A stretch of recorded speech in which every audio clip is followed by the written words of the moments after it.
बिस्मिल्लाहिर्रहमानिर्रहीम। अस्सलाम वालेकुम नादरीन, आप यूट्यूब चैनल देख रहे हैं। मैं इमरान खान हूँ। नादरीन, बहुत उम्मीद थी पाकिस्तानियों को कि पेट्रोलियम मसनूआत की कीमतें कम हो जाएंगी क्योंकि आलमी मंडी में एकदम पेट्रोल की कीमत नीचे चली गई है। लेकिन पाकिस्तान के मौजूदा रजीम ने यह फ़ैसला किया कि जितना हो सके मज़ीद अभी पैसा कमाया जाएगा। देखें, जब लाखों करोड़ों लोग रोज़ाना बहुत सारा पेट्रोल इस्तेमाल कर रहे होते हैं और बेशुमार पेट्रोल पाकिस्तान के हर पेट्रोल पंप पे बिक रहा होता है, तो जितना वो पेट्रोल महंगा बिकेगा उतना ज़्यादा पैसा सरकार की जेब में जाएगा। ना सिर्फ सरकार की जेब में जाएगा बल्कि जो बड़े बड़े डीलर्स हैं उनकी जेबों में भी जाएगा। पूरा एक माफिया है जो इस कारोबार के अंदर मुलव्वस है। और पाकिस्तान में जब भी कभी अवाम का और माफिया का मुकाबला होता है तो 99% माफिया जीतता है, क्योंकि माफिया हमेशा अपने मफाद के लिए इकट्ठा हो जाता है। माफिया हमेशा अपने फ़ायदे के लिए सर जोड़ के बैठ जाता है, लेकिन अवाम कभी भी अपने फ़ायदे के लिए इकट्ठी नहीं होती। वो कभी भी बाहर नहीं निकलते, कभी भी अपने मफाद के लिए आवाज़ नहीं उठाते। इसलिए माफिया अपनी मनमानी करता है। इस मरतबा ये हुआ कि आलमी मंडी में पेट्रोलियम मसनूआत की कीमतें बहुत कम हो गई, बल्कि टके टोकरी हो गई। कीमतें वहाँ पहुँच गई जहाँ वो जंग से पहले भी नहीं थी, और ये उम्मीद की जा रही थी कि ये कीमतें वापस अपनी असली सतह पे आएंगी, या कम से कम 150 रुपये लीटर तक तो आएगा जहाँ इमरान खान साहब छोड़ कर गए थे। ज़्यादा नहीं तो वहाँ तक तो पहुँच जाएं, क्योंकि इमरान खान बहुत महंगा पेट्रोल ख़रीद के आलमी मंडी से 150 रुपये लीटर में बेच रहा था और उसमें भी वो मुनाफा कमा रहा था। अब जो मौजूदा सरकार है ये इमरान खान की निस्बत लगभग 30% सस्ता पेट्रोल अब ख़रीद रहे हैं, और उसके बावजूद 150 रुपये का नहीं बेच रहे, 300 रुपये का बेच रहे हैं। और एक हफ्ता मजीद इन्होंने ये कीमतें बरकरार रखने का फैसला किया। हालांकि हुकूमत के अपने लोग, एस्टेब्लिशमेंट के अपने लोग, वो भी सर पकड़ के बैठे हुए हैं। सहाफ़ी और दानश्वर वो बार बार ये कह रहे थे कि जी पेट्रोल की कीमतें कम करें आप। वज़रा ने यह दावा किया था कि जिस रफ्तार से हम ये पेट्रोल और डीज़ल की कीमतें बढ़ा रहे हैं, इसी रफ्तार से हम पेट्रोल और डीज़ल की कीमतें कम भी करेंगे। लेकिन उस रफ्तार से ना तो पेट्रोल की कीमत कम हुई, ना तो डीज़ल की कीमत कम हुई, बल्कि अब होगा ये कि अरबों रुपया पाकिस्तानी आवाम की जेबों से मज़ीद लूट मार करके निकाल लिया जाएगा। यही तरीका वारदात है। कभी जंग के बहाने पैसा लूटो, कभी अमन के बहाने पैसा लूटो, कभी मुश्किल फ़ैसलों का कहकर पैसा लूटो, कभी कौम को हमारा साथ देना पड़ेगा ये कहकर पैसा लूटो, और कुछ भी करके ये पैसा लूटते रहते हैं। इनको दूसरा तरीका ही कोई नहीं आता, क्योंकि पाकिस्तान की मईशत चल नहीं रही। अगर मईशत चल रही होती ना तो इनको इस तरह आवाम की जेबें काटने की ज़रूरत ना पड़ती। लेकिन ये फिर भी शायद काट ही लेते, क्योंकि ये देखें ना, और रिपोर्टें भी आ रही हैं कि पार्लियामेंट की मंजूरी के बगैर 3177 अरब रुपए खर्च कर दिए गए।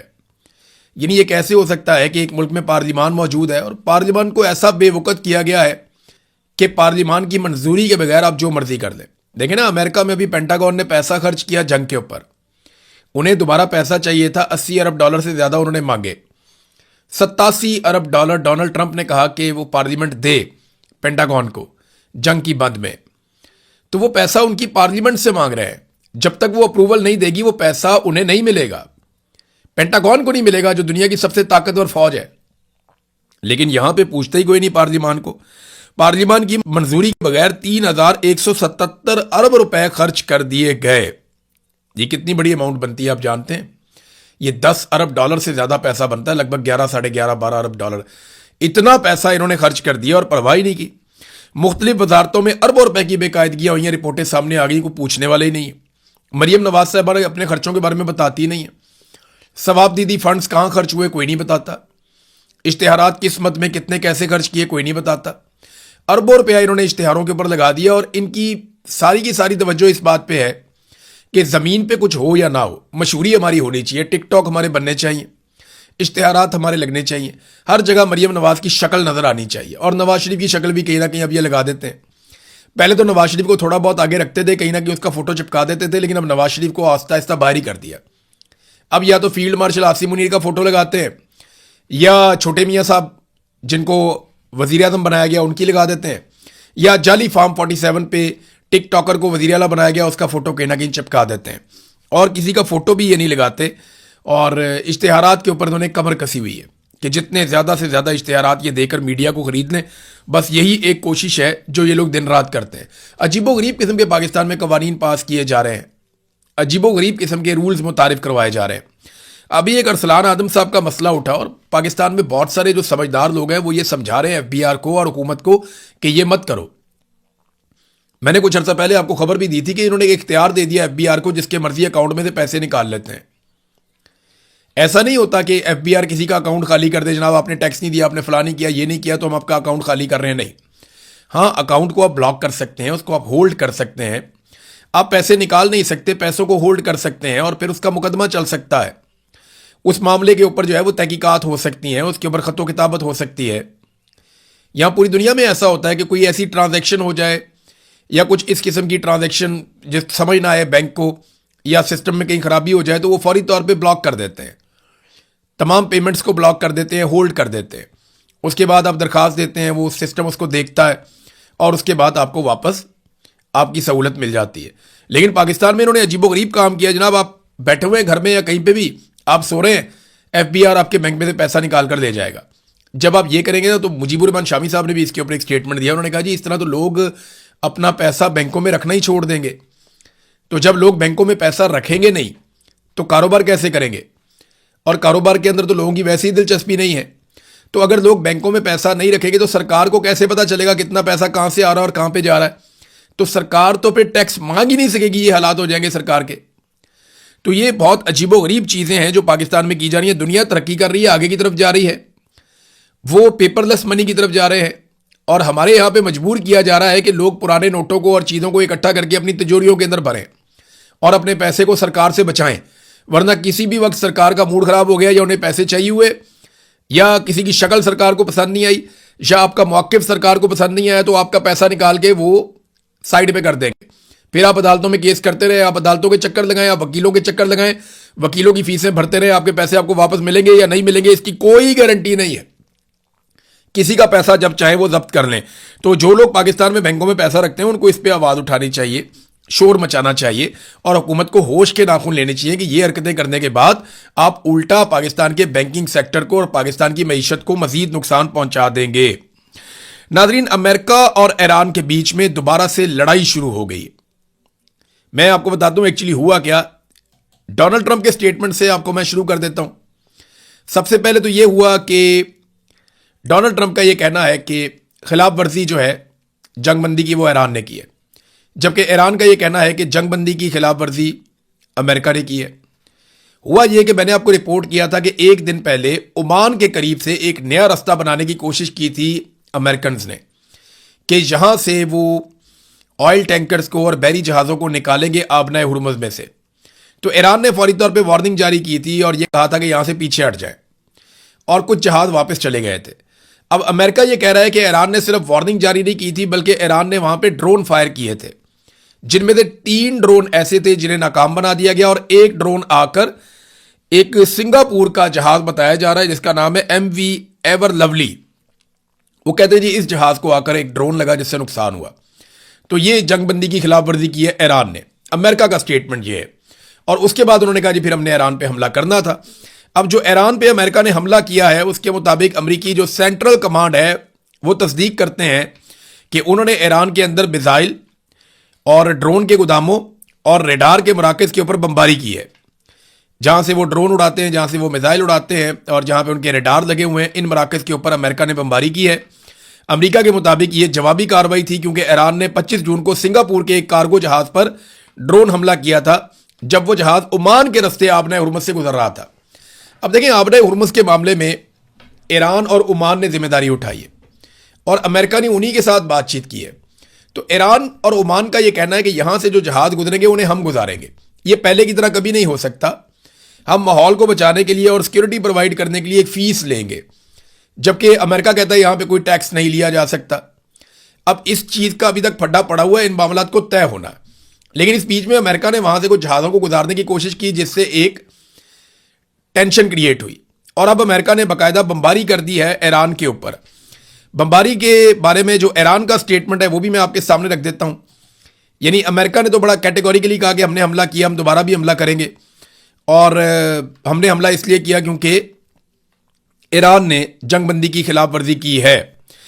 और ये एक्सप्रेस पे भी खबर छपी हुई है, BBC पे भी छपी हुई है, हर जगह पे ये खबर आ रही है। और वो ये कह रहे हैं कि ईरान का ये इकदाम आलमी तजारत की अहम गुजरगाह आपने गुरबत में बहरी आमदोरफ्त की आज़ादी के लिए भी खतरा है, लिहाजा जनाब अमेरिका ने यह बमबारी कर दी है। अब इसके जवाब में जो ईरान ने स्टेटमेंट दिया वो ये है। पासदारानी इनकलाब का कहना है कि ईरानी बहरिया और फ़िज़ाइया ने ईरान के शहर सरीक पर होने वाले अमरीकी हमले का मुकाबला करते हुए हमला आवर अफवाज को पसपा होने पर मजबूर कर दिया। पासदारानी इनकलाब ने दावा किया कि अमरीकी हमला नाकाम बना दिया गया है और खबरदार किया है कि अमरीकी हमले का जवाब अब दिया जाएगा। यानी अब जो बमबारी अमेरिका ने ईरान में की है उसके बदले में ईरान अमेरिका पे बमबारी करेगा। कहाँ करेगा, किस वक्त करेगा, वो ईरान ने नहीं बताया, लेकिन उन्होंने कहा जी कि ईरान का रद्द-ए-अमल तेज़ होगा और फैसला कुन होगा और वो ऐसे वक्त और मकाम पर किया जाएगा जिसका इंतखाब ईरान खुद करेगा। अब देखें ना, ईरान ने अगर जवाबी कार्रवाई करनी है तो उसको फौरी तौर पे करनी पड़ेगी। अभी तक ये तीसरा ऐसा मौका है जब ईरान के ऊपर अटैक किया गया और ईरान ने सब्र का मुजाहरा किया। यानी लास्ट दो ऐसे मौके हो चुके हैं, एक इसराइल की जानिब से और उसके बाद एक अमेरिका की जानिब से भी, जब ईरान ने वापस जवाबी कार्रवाई नहीं की। और वो ना करने की वजह यह है कि जो दोस्त इस्लामी ममालिक हैं जिनमें कतर, पाकिस्तान और मिस्र वगैरह शामिल हैं, इन्होंने ईरान को जवाबी कार्रवाई से बाज रखा ताकि मुज़ाकरात में खलल पैदा ना हो। अब तीसरी मरतबा ये इंसिडेंट हुआ है। ईरान को अगर जवाबी कार्रवाई करनी है तो वो फौरी तौर पे करेगा, मेरे ख्याल में अगले 24 घंटों के अंदर।